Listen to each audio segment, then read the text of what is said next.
अस्सलाम वालेकुम, हनीफ दवामी और आप लोग देख रहे हैं प्रोग्राम द अवामी शो। नाज़रीन, आज के प्रोग्राम में हम बात करेंगे क्या वजह है कि पुलिस अफसरों के बेटे, बच्चे और दूसरे करीबी रिश्तेदार जो है दहशत गर्दी जैसे संगीन वारदातों में बिलवास्ता या बराह रास्त तौर पर मुलविस होते चले जा रहे हैं। गुज़िश्ता रोज़ हैदराबाद CTD के SSP राजा तारिक ने जो एक प्रेस कॉन्फ्रेंस की है उसमें इंतहाई चौंका देने वाले इंकशाफात सामने आए हैं कि दहशत गर्दी की एक नाकाम वारदात में हलाक होने वाला दहशतगर्द जो है पुलिस अफसर का बेटा और दूसरा गिरफ्तार मुलजिम जो है एक ऑफिस सुपरिटेंडेंट का सगा भाई बताया जाता है। इस पर आगे चलकर हम अपने प्रोग्राम में डिटेल से बात करेंगे, लेकिन इससे पहले सिंध पुलिस की मौजूदा हालत जार पर एक बार फिर जो है रोशनी डालना बहुत ज़रूरी हो चुका है, क्योंकि इस वक्त सिंध पुलिस में एक गैर यकीनी कैफियत तारी है, एक जमूद तारी हो चुकी है और हर सीनियर अफसर एक दूसरे से ये सवाल पूछता हुआ नज़र आ रहा है कि क्या होने जा रहा है।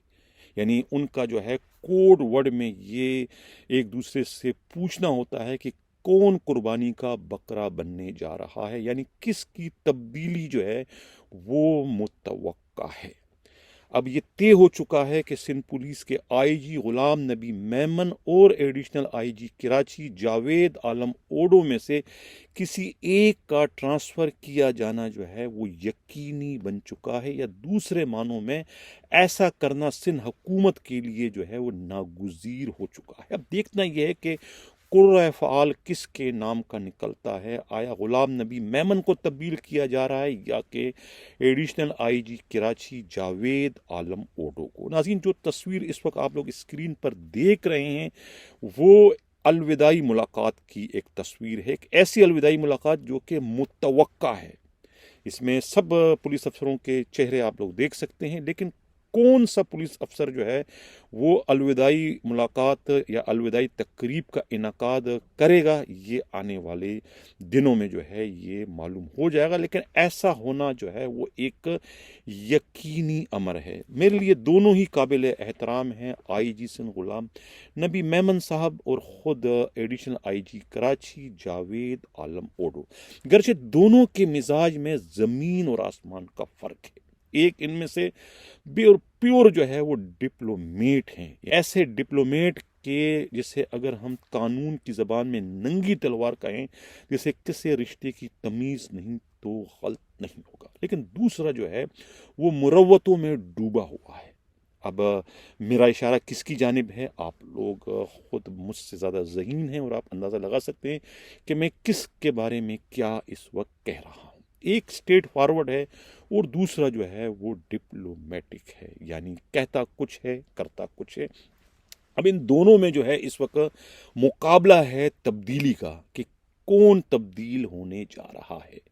अब ये तो आने वाला वक्त बताएगा, लेकिन मेरी अपनी ज़ाती ख्वाहिश है कि ये दोनों को मिलकर काम करने की ज़रूरत है। अगर ये दोनों जो है अपने अंदर पाई जाने वाली गलत फहमियों को दूर कर दे तो ये एक अच्छा सेटअप बन सकता है सिंध पुलिस को इस मौजूदा भंवर से, इस मौजूदा सूरत हाल से बाहर निकालने के लिए। दोनों जो है गाड़ी के दो पहिए बनकर जो है जराइम की दलदल में जो ये सिंध पुलिस की गाड़ी इस वक्त फंसी हुई है उसको निकालने में ये कामयाब हो सकते हैं, बशर्त ये कि ये अपने अंदर पाई जाने वाली गलत फहमियों को जो है दूर कर लें। इस तरीके से फ़ोटो सेशन करने से या फिर एक दूसरे को तोहफे, तहाइफ या गुलदस्ते पेश करने से या फिर खोखली हंसी का या कहकों का जो है तबादला करने की सूरत में जो है वो गलत फहमियाँ नहीं ख़त्म हो सकती जो कि इनके अंदर पाई इस वक्त जा रही हैं। एक नाचाकी की सी सूरत हाल है, एक सर जंग चल रही है जिसका गर्चे इजहार नहीं किया जा रहा है, बल्कि ये कहा जा रहा है कि सब ओके, सब ओके, कोई ऐसी बात नहीं है, हम सब एक पेज पर हैं। लेकिन गुज़िश्ता दिन मैंने एक तस्वीर शेयर की थी अपने प्रोग्राम में, इसमें आप ज़ाहिर है आप देख सकते हैं कि किसके चेहरे पर या किसके होंठों पर हकीकी मुस्कुराहट है और किसके होंठों पर एक डिप्लोमेटिक मुस्कुराहट है। उससे उसके चेहरे पर पाई जाने वाली परेशानियों के आसार भी जो है वो साफ तौर पर दिखाई दे रहे हैं। लेकिन अब जो भी कुछ है, ये ज्वालामुखी जो है ये ज़्यादा देर तक जो है फटे बगैर नहीं रह सकेगी और इसका फटना जो है वो अब यकीनी हो चुका है। कौन जो है इस ज्वालामुखी के फटने के नतीजे में अपने नशिश से, अपने ओहदे से, अपने पोस्ट से दस्तबरदार होता है, ये तो आने वाला वक्त बतलाएगा। लेकिन मैं फिर बार बार ये कह रहा हूँ कि ये यकीनी अमर है, ये नागुज़ीर हो चुका है, ये फैसला हो चुका है कि इन दोनों में से किसी एक को तब्दील किए बगैर सिंध पुलिस की सूरत हाल बिलखुसूस और सिंध कराची पुलिस की जो हालत है वो बिलअमूम जो है वो बेहतर नहीं की जा सकती। यानी कि डाकू राज का खात्मा उस वक्त तक मुमकिन नहीं हो सकता जब तक कि पुलिस के इन दोनों बड़े अफसरों में यकजेती पैदा ना हो। यानी जब तक इनमें हम आहंगी पैदा नहीं हो सकेगी हकीकी मानों में, उस वक्त तक जो है न तो कराची से जो है वो डाकुओं का खात्मा हो सकता है, न ही अंदरून सिंध जो है अगवा बराए तावान और दूसरी डाका जनी की बढ़ती हुई वारदातों को काबू में लाया जा सकता है। ये कहना है खुद पुलिस ही के इंतहाई काबिल एतमाद जर्राए का। मैं यहाँ एक बार फिर ये वजाहत करता चलूँ, मेरा मकसद जो मैं जो प्रोग्राम ये कर रहा हूँ तो इसका मकसद खुदा ना खास्ता कोई जलती पर तेल का काम नहीं कर रहा हूँ, या मेरे प्रोग्राम जो है ये कोई शरंगेसी का बाइस नहीं बन रही है, या मैं कोई गलत फहमियों को हवा नहीं दे रहा हूँ अपने इन प्रोग्रामों की शक्ल में। मैं तो वही सब कुछ बयान कर रहा हूँ जो कि मुझ तक खबरें आ रही है। मेरे पास खबरें खुदा ना खास्ता कोई चंडू खाने से नहीं आ रही है, ना कोई ये सिगरेट के मरगूले हैं धुएं के जो मैं आप लोगों के नज़र कर रहा हूँ, बल्कि ये वो इतलात हैं, ये वो खबरें हैं जो कि सिंध हुकूमत के इंतहाई अहम ज़रियों से मुझ तक पहुँच रही है। ख़ास तौर से सीएम हाउस के बंद कमरों में जो गुफ्तगू होती है वही गुफ्तगू मेरी ख़बरों की, मेरे चैनल की, मेरे प्रोग्राम की जो है वो जीनत बनती है। ये इतलाआत भी वहीं से मुझ तक मौसूल हुई थी जो कि मैंने आप लोगों की नज़र कर दी। अब ये कब होगा इसके बारे में मैं कोई जो है वो नजूमी हूँ नहीं कि मैं बता सके ये कल होगा परसों होगा। मैं पहले भी कह चुका हूँ कि सिंध पुलिस की खबरों पर उस वक्त तक आप लोग यकीन ना करें जब तक कि आपके हाथ में जो है कोई पेपर या नोटिफिकेशन ना आ जाए, क्योंकि यहाँ पर मैं पहले भी कह चुका हूँ कि सिंध पुलिस का कोई एक बाप नहीं है, बहुत सारे बाप है। आईजी बराए नाम है, आर्डर पता नहीं कहाँ कहाँ से होते हैं, आईजी के फरिश्तों को भी नहीं पता होता है, और बाज़ औक़ात बहुत बड़े बड़े अहकामात, बहुत बड़े फैसले तय कर लिए जाते हैं। ये फैसले जो हैं ये भी उन्हीं में शामिल हैं। तो जब तक नोटिफिकेशन कोई आप लोगों के हाथ ना है उस वक्त तक, चाहे मैं कोई खबर ब्रेकिंग न्यूज़ की शक्ल में नशर करूं या किसी और बहुत बड़े नशरियाती इदारे से कोई खबर है, उस वक्त तक आप लोग यकीन ना करें जब तक कि उसका बाज़ाब्ता नोटिफिकेशन जारी नहीं कर दिया जाता। एक और ब्रेकिंग न्यूज़ ये नशर करूं कि खादिम हुसैन रिंद को दोस्तों की जानिब से मिठाई के डब्बे भिजवाए गए हैं। किसी से उन्होंने पूछा भाई कि ये किस खुशी में, मुझे तो ग्रेड 21 में प्रमोट हुए काफ़ी दिन हो गए हैं, ये अब मिठाई भिजवाने की ज़रूरत या नौबत क्यों पेश आई। तो मिठाई भिजवाने वालों ने उन्हें इशारतन ये कहा कि तुम्हें कोई अहम और बड़ी जिम्मेवारी जो है वो मिलने जा रही है। उन्होंने जब बहुत खुरेदा तो कहा यह गया कि ये तस्दीक आप अपने सबसे बेहतरीन जो आपका कुलीग है, जो आपका बेहतरीन दोस्त है डीआईजी आसिफ एजाज शेख से मालूम करें। आपको मालूम हो जाएगा कि आप कहाँ तशरीफ़ ले जा रहे हैं या कौन सा अहम तरीन जो है मनसब आपको तोहफ़तन जो है यानी कि केक की तरह से जो है वो प्लेट में रख कर दिया जाने वाला है।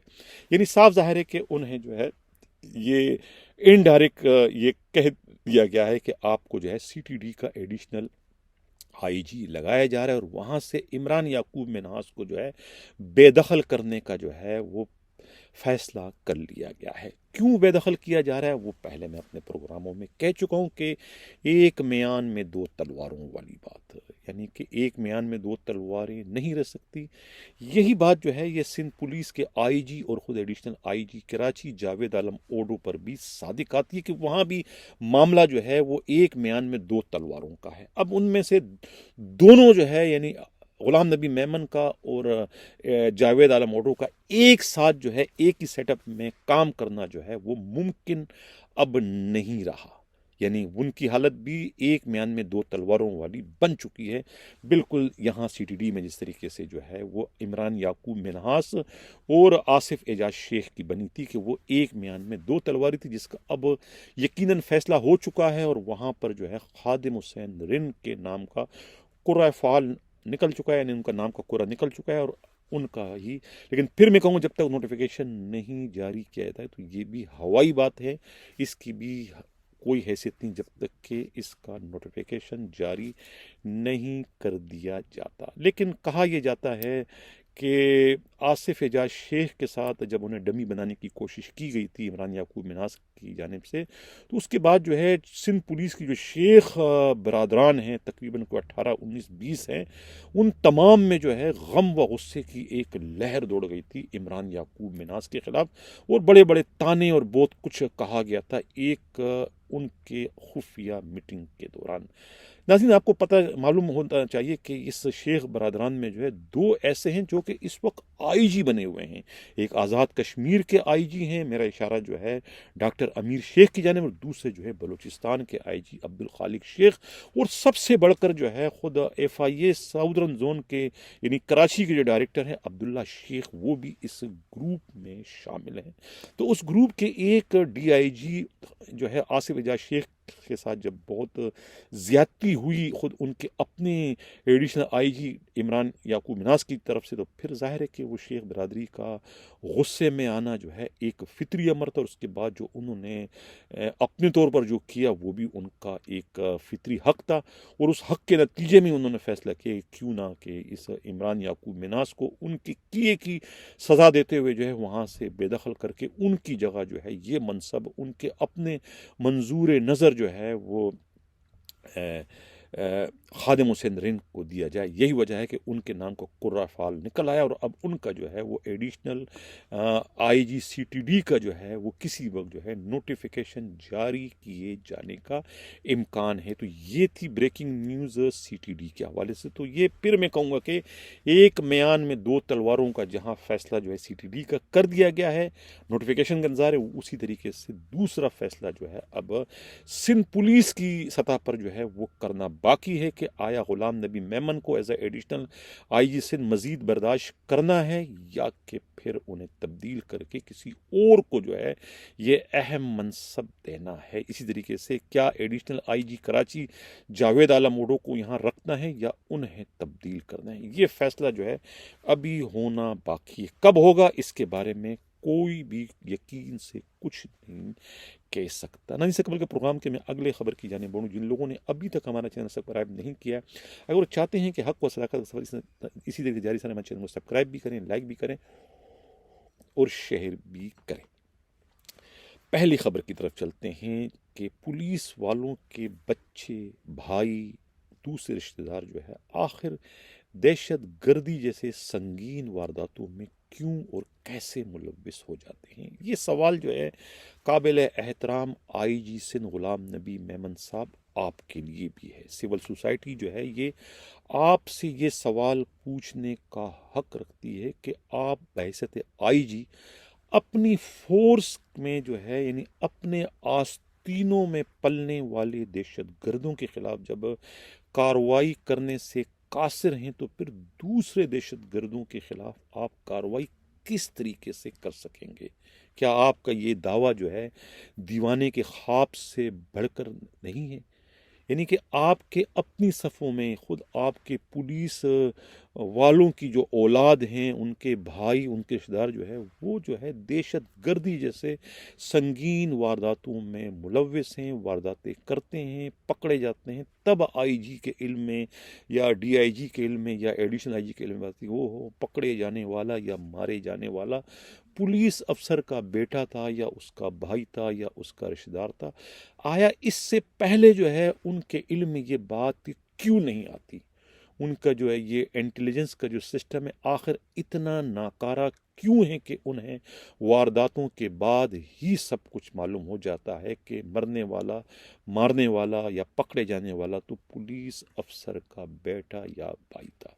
इससे पहले भी जो है 2014 में जो कराची के डाक यार्ड में जो है एक नेवी के जो है जुल्फ़िकार नामी बहरी बेड़े को जो है वो हाईजैक करने की एक नाकाम कोशिश के दौरान जो है दहशतगर्दी के उस वाक़े में जो है बम ब्लास्ट में जो है एक अवैस जाकरानी नामी दहशतगर्द जो है वो हलाक हो गया था। वो दहशतगर्द भी जो है वो पुलिस के एसएसपी का बेटा बताया जाता है, लेकिन उस वाक़े की भी जो है वो पहले से जो है कोई इतला जो है पुलिस के उस वक्त के आईजी को नहीं मिल सकी थी। अब पिछले दिनों जो है हैदराबाद में जो है जामशोरो डीसी ऑफिस में जो दहशतगर्दी की एक वारदात योम आज़ादी वाले दिन यानी 14 अगस्त को की जा रही थी, उस दहशतगर्दी की नाकाम वारदात में जो है एक दहशतगर्द खुद बम फटने से जो है वो हलाक हो गया था। अल्लाह बख्श खोकर नामी ये दहशतगर्द था। अब इसके बारे में जो है खुद सीटीडी जो है वो हैदराबाद के एसएसपी राजा तारिक ने जो गुज़िश्ता रोज़ प्रेस कॉन्फ्रेंस की है, उनके प्रेस कॉन्फ्रेंस के मुताबिक जो है ये अल्लाह बख्श खोकर जो है ये कोटरी थाने के एक एएसआई का साहबजादा बताया जाता है। इस तरीके से जो मुल्जिमान पकड़े गए हैं इसमें एक मुल्जिम जो है शाहिद कबूलियो, ये एक रिटायर्ड ऑफिस सुपरिटेंडेंट हैं, एजाज कबूलियो के सगे भाई बताए जाते हैं। एजाज कबूलियो जो है ये ऑफिस सुपरिटेंडेंट थे आरपीओ हैदराबाद डॉक्टर जमील के, और उनके फ्रंट मैन के तौर पर जो है तमाम मामलात को ये डील करते रहे हैं। ये उनका भाई बताया जाता है, और उनका एक और भाई इस वक्त भी जो है डीआईजी हैदराबाद के ऑफिस में क्लर्क केसेस से अपने फराइज सर अंजाम दे रहे हैं। तीसरा जो मुल्जिम गिरफ्तार हुआ है सिंगार बरफत, ये शफी बरफत का रिश्तेदार बताया जाता है, जो कि इस एसआरए और जेएसएम नामी जो है ये जो दहशतगर्द तंजीम है इनके सरबराह बताए जाते हैं। तो अब ये दहशतगर्दी की वारदात अगर कामयाब हो जाती तो इसमें इन दहशतगर्दों का निशाना जो है कानून नाफिज करने वाले इदारे की एक बड़ी गाड़ी को निशाना बना के बड़े अफसरों को हलाक करना था। ये इनका टारगेट था, वो भी योम आज़ादी वाले रोज़ यानी 14 अगस्त को इन्होंने दहशतगर्दी का प्लान बनाया था, लेकिन अपनी ही मुजरिमाना गफलत और लापरवाही के नतीजे में उनका ये प्लान न सिर्फ नाकाम हुआ बल्कि खुद एक दहशतगर्द जो है अल्लाह बख्श खोकर उसमें हलाक हो गया। और उनकी हलाकत के बाद ही सीटीडी ने इस सारे मामले को खुफिया रखकर इस मामले की जब अंदरून खाना तहकीकात की, तो तहकीकात के नतीजे में ये दोनों मुल्जिमान जो है शाहिद कबूलियो और सिंगार बरफत की जो है वो गिरफ्तारी अमल में लाई गई, जिसके बाद इनके बयान की रोशनी में जो है ये तमाम तर इंकशाफात जो है वो सामने आए हैं कि किस तरीके से उन्होंने क्या प्लान बनाया तो वो आखिर क्या करने जाता। अब मैं सवाल ये पूछना चाह रहा हूँ अपने काबिल एहतराम आईजी गुलाम नबी मेमन साहब आपसे कि कभी आपने जहमत गवा रखी ये जो आपके पुलिस हेडक्वार्टर्स हैं, पुलिस लाइन है, जहाँ गरीब पुलिस वाले रैंकर्स रहते हैं, ये रैंकर्स जहाँ रहते हैं पुलिस लाइन और पुलिस हेडक्वार्टर, ये जराइम के अड्डे हैं।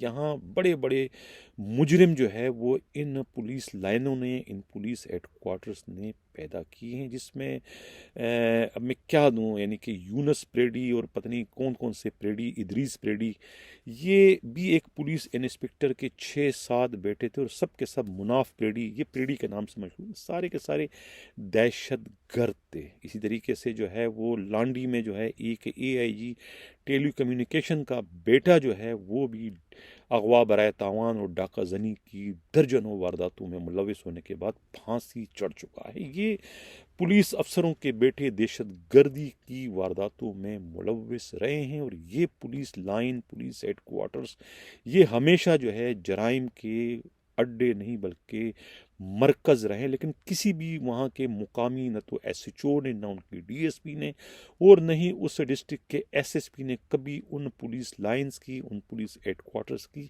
खबरगिरी की कि वहाँ पर आखिर ये पुलिस वालों के बच्चे जो है जराइम की वारदातों में और उनसे बढ़कर दहशत गर्दी की वारदातों में क्यों मुलविस हो जाते हैं, उन्हें कौन राग़िब करता है, क्या वजूहात है। क्योंकि उन पुलिस लाइनों में कोई एएसपी कोई पीएसपी नहीं रहता, ना उनके बच्चे वहाँ खेलते हैं, तो लिहाजा उन्हें इनकी कोई फिक्र नहीं होती। रैंकर के बच्चे अगर चोर डाकू दहशतगर्द मर जाए तो पीएसपी को इनसे क्या लेना देना। उनके अपने बच्चे तो माशाल्लाह बैरिस्टर बन जाते हैं, तो कोई जो है वो डॉक्टर बन जाता है, तो कोई खुद उनकी तरह जो है पीएसपी अफसर बन जाता है, और कोई डीएमजी ग्रुप को ज्वाइन कर लेता है, और कोई और बहुत बड़े बिजनेस का मालिक बन जाता है। उन्हें कोई सरोकार नहीं। लेकिन जो रैंकर है बेचारे, जो पुलिस के बकौल पीएसपी अफसरों के ये तो कीड़े मकोड़े हैं, हमारे मज़ारे हैं, उनके बच्चे अगर दहशतगर्द या डाकू लुटेरे बनते हैं तो वो उनकी सेहत पर कोई असर नहीं पड़ता। यही वजह है कि वो उनकी रोकथाम के लिए भी कोई अमली मुजाहरा नहीं करते, ना ही वो इसमें कोई दिलचस्पी लेते हैं। उन्हें इससे कोई गरज नहीं कि कोई मुनाफ प्रेडी पैदा होता है, या कोई इदरीस प्रेडी पैदा होता है, या कोई और प्रेडी जन्म लेता है, या दहशतगर्दी वगैरह करते हैं। उन्हें इससे कोई सरोकार नहीं। उन्हें इससे भी कोई सरोकार नहीं कि अवैध जाकरानी और कितने पैदा हो रहे हैं, या और कितने जो है दहशतगर्द जो है खुद पुलिस की अपनी ही आस्तीनों में पल रहे हैं। इनसे उन्हें कोई सरोकार नहीं, क्योंकि उनका ताल्लुक पीएसपी अफसरों के औलादों से नहीं, बल्कि वो रैंकर से हैं। तो रैंकर्स के बारे में उनकी राय क्या है वो आप सब लोग मुझसे ज़्यादा बेहतर जानते हैं। नाज़रीन से कबल के मैं इजाज़त चाहूँ जाने से पहले, आज मैं बड़ी दरियादिली का मुजाहरा करूँ, बड़ी ब्रेकिंग न्यूज़ आप लोगों के साथ शेयर कर रहा हूँ। एक और ब्रेकिंग न्यूज़ भी हाजिर खिदमत है आप लोगों की, कि ये पिछले दिनों जो मैंने एक प्रोग्राम में बड़े शद व मत के साथ ये जिक्र किया था कि मेमनगोड का जो एसडीपीओ या डीएसपी जो है वो लगा दिया गया है। उसको क्या नाम है, एक गौरी की पोस्टिंग वहाँ पर कर दी थी।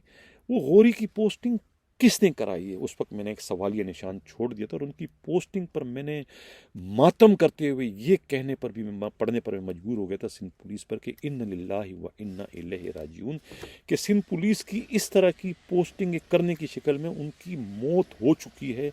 अब सिर्फ उनकी तदफीन बाकी है, उन्हें दफनाना बाकी है। लेकिन दफनाने से पहले जो है उनका नमाज जनाजा भी तो पढ़ाना है, और नमाज जनाजे के लिए मुझे किसको ज़हमत देनी होगी। कोई पुलिस वालों में कोई मौलवी, कोई आलिम दीन तो है नहीं। बहालत मजबूरी मुझे फिर जो है वो अब्बास चीमा जो एक बरतरफ सब इंस्पेक्टर है, उनकी खिदमत देनी पड़ेगी कि वो आके जो है सिंध पुलिस की इस मैयत पर जो है वो इसका नमाज जनाजा पढ़ाएं, जो कि गौरी की पोस्टिंग की शक्ल में मैंने इनको इसकी सिंध पुलिस की मौत का एक तरीके से जो है ऐलान कर दिया था। अब मालूम हुआ कि ये गौरी की पोस्टिंग करवाने वाला कोई और नहीं बल्कि सिविल एविएशन का एक डायरेक्टर है।